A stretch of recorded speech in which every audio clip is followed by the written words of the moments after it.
Olá, irmãos. Saúdo cada um de vocês com a graça e a paz do nosso Senhor Jesus Cristo, amém?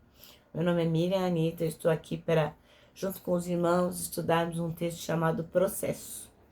Esse texto foi escrito pelo pastor Nicolas Zeller, no Manancial, que é um devocional diário produzido pela União Feminina Missionária do Brasil, que oferece meditações diárias baseadas na Palavra de Deus.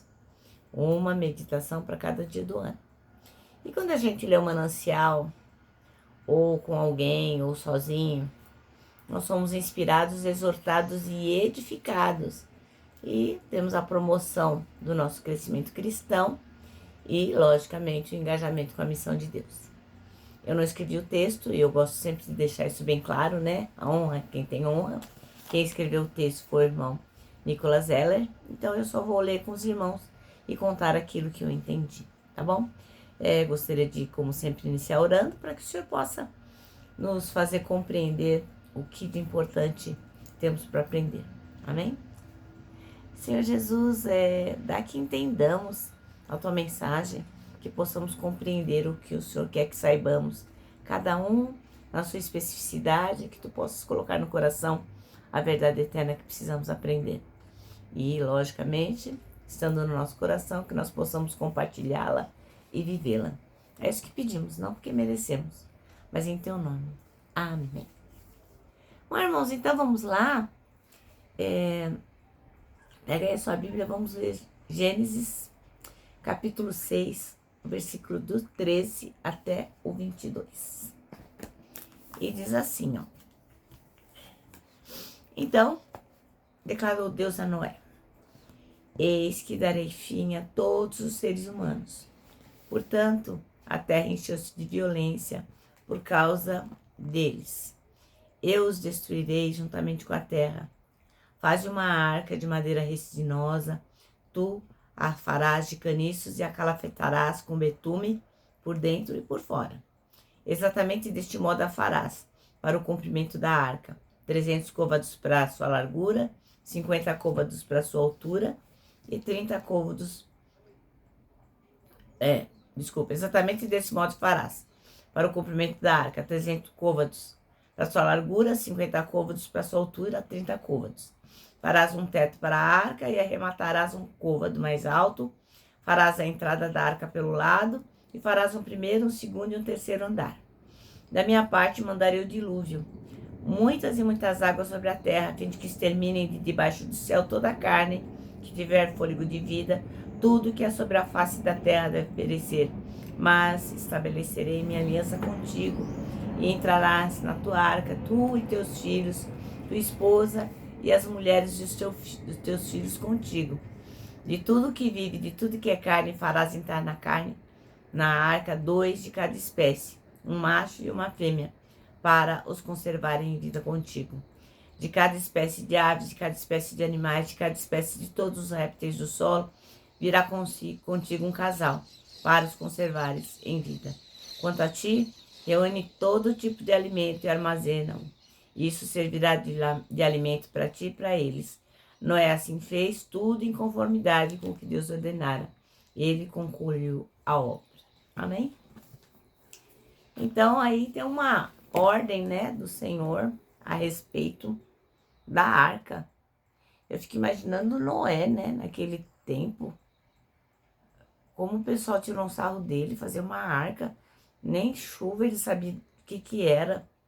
Deus falou que era um monte de água, mas acho que para ele compreender deve ter sido difícil, né? Bom, o irmão Nicolas Zeller escolheu os versículos 14 e 15 para ser a referência. E diz assim: faça uma arca de tábuas de cipreste, nela você fará compartimentos e a revestirá com betume por dentro e por fora.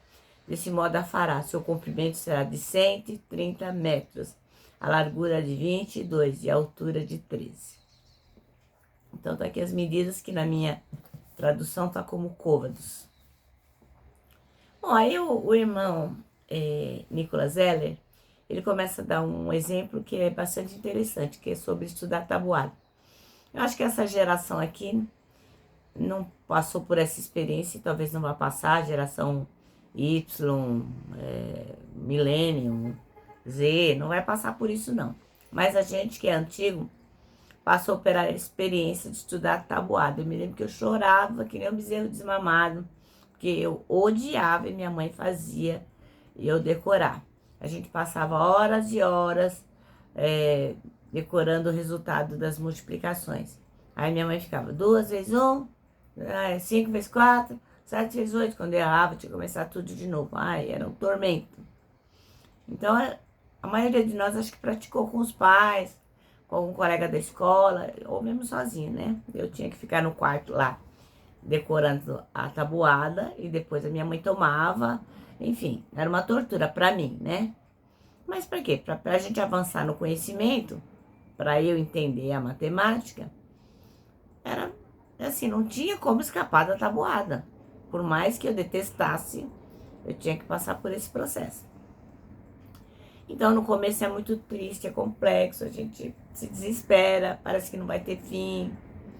Aí eu me perguntava se um dia eu ia conseguir chegar lá. Eu falava, eu nunca vou decorar a tabuada do 9, nunca vou decorar a tabuada do 8. Mas depois de alguns anos, o que acontece? A tabuada já fica lá, gravada na nossa mente.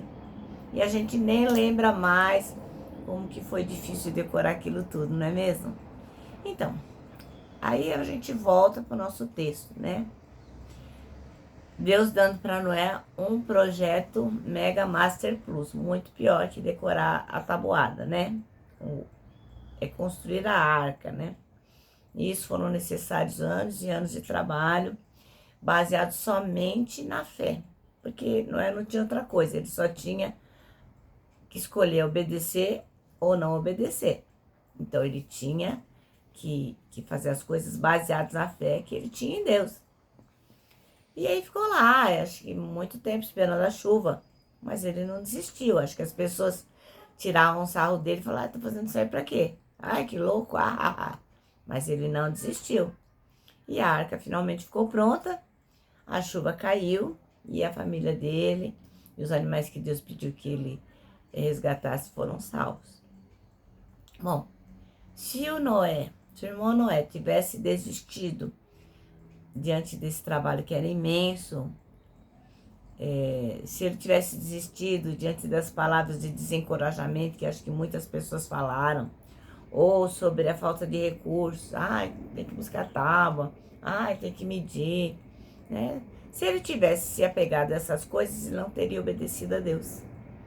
Mas o irmão Noé fez o quê? Ele teve fé no Senhor e viveu, e trabalhou e com suor, e foi fazendo, foi vivendo o processo até que a arca estivesse pronta.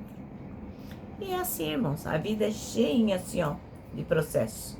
Como a gente até comentou outro dia, não tem nada pronto, né? Tudo é um processo. E o nosso Deus é um Deus de processos. Com o tempo a gente vai aprendendo a tabuada, e com o tempo a gente vai aprendendo que os planos de Deus se concretizam na nossa vida.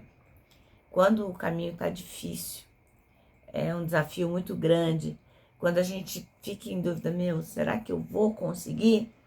A gente precisa se lembrar do irmão Noé, arregaçar as mangas e continuar ali, firme. Por quê? Porque Deus é fiel, Ele é o mesmo Deus ontem, hoje, sempre, Ele tem cuidado de nós, Ele tem cuidado de nós. Então que a gente continue na fé, vivendo cada processo da vida, segurando assim, na mão dele. Tá bom? Bom, o nosso manancial termina assim, Quando o caminho é difícil e duvidamos se um dia vamos conseguir, precisamos nos lembrar de Noé, arregaçar as mangas e continuar firmes. Agora eu vou terminar, né? Deixando meu abraço de urso, Lembrando que para nós que acreditamos no processo e que Deus está nele, para nós é muito, muito fácil abraçar, né, irmãos?